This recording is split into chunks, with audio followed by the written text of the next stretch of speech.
Welcome to easy cooking with Soujanya. ఈరోజు మీకు ఒక టీ అనుకోండి, కషాయం అనుకోండి, ఎలా చేయాలో చూపిస్తాను. ముందుగా ఒక గిన్నెలోకి వాటర్ తీసుకుని దాంట్లోకి దంచుకున్న సినమిన్ వేసుకోవాలి.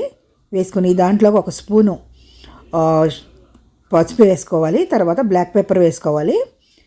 తర్వాత ఆ గిన్నెని స్టవ్ మీద పెట్టి బాగా మరిగించుకోవాలి. సిమ్లో పెట్టి, మరీ హైలో కాకుండా సిమ్లో పెట్టి మరిగించుకోవాలి.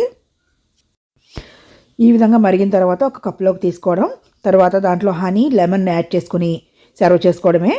చాలా అంటే చాలా ఉపయోగపడుతుంది. మనకి కోల్డ్ అది తగ్గడానికి, థ్రోట్ ఇన్ఫెక్షన్ అది తగ్గడానికి చాలా యూజ్ అవుతుంది. ఎస్పెషల్లీ వింటర్ అంటే కొంచెం కోల్డ్గా ఉన్నప్పుడు వెదర్ ఇది తాగితే మనకి శ్వాస చాలా బాగా ఆడుతుందనమాట. మనకి ఎవరికైనా కొంచెం ఇస్మోఫిలియా లాంటివి ఏమైనా ఉంటే ఇది తాగడం వల్ల కొంచెం క్లియర్ అవుతుంది.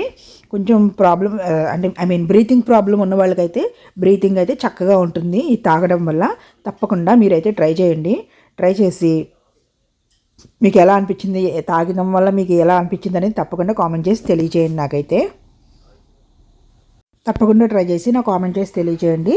మీకు ఈ వీడియో కనుక నచ్చినట్లయితే తప్పకుండా లైక్ చేయండి, షేర్ చేయండి, సబ్స్క్రైబ్ చేసుకోండి. పక్కనే ఉన్న బెల్ ఐకాన్ క్లిక్ చేసి ఆల్ అనే ఆప్షన్ క్లిక్ చేస్తే నేను చేసే ప్రతి వీడియోకి మీకు అప్డేట్స్ వచ్చేస్తాయి. Thank you for watching my video. Thank you.